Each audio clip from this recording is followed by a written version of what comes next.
অপেক্ষাকে আমি আজও ছাড়তে পারিনি। হ্যাঁ, অপেক্ষার কথাই বলছি।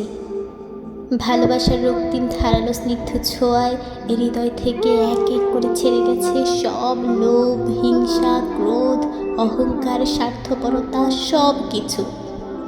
কিন্তু অপেক্ষা অপেক্ষা আমাকে আজও ছেড়ে যেতে পারেনি। আমি ভালোবাসার জন্য সব কিছু ছেড়েছি, শুধু অপেক্ষা ছাড়া। অপেক্ষাকে আমি আজও হৃদয়ের গহীনতম অংশে অবরুদ্ধ করে বেঁচে আছি। অনেকেই বলে অপেক্ষা হচ্ছে শুদ্ধতম ভালোবাসার প্রকাশ। ভালোবাসতে সবাই পারে, কিন্তু সবাই প্রিয়তমার জন্য অপেক্ষা করতে পারে না। আসলেই কি তাই? জানি না তো, হবে হয়তো। তবে অপেক্ষার কাছে আমি অনেক ঋণী।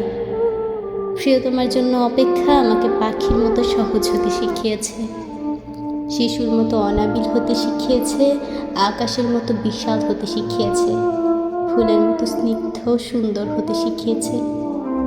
অপেক্ষা আমাকে সাগরের নীল জলরাশির মতো গভীর হতে শিখিয়েছে, প্রকৃতির মতো স্বচ্ছ হতে শিখিয়েছে, সোনালি সন্ধ্যার মায়াবী মৌনতার মতো নিবিড় হতে শিখিয়েছে। শেষ পর্যন্ত অপেক্ষা আমাকে কবিতার মায়াবী অনিন্দ ভুবনের কাছে নিয়ে গেছে। হৃদয়ের মধ্যে প্রতি মুহূর্তে অপেক্ষাকে পুষে রাখা কি কঠিন, অথচ আমি সেই কাজটি করে যাচ্ছি প্রতি মুহূর্তে কি নিদারুণ আনন্দের সাথে। অপেক্ষা, তুই কত বেদনার্ত সুন্দর।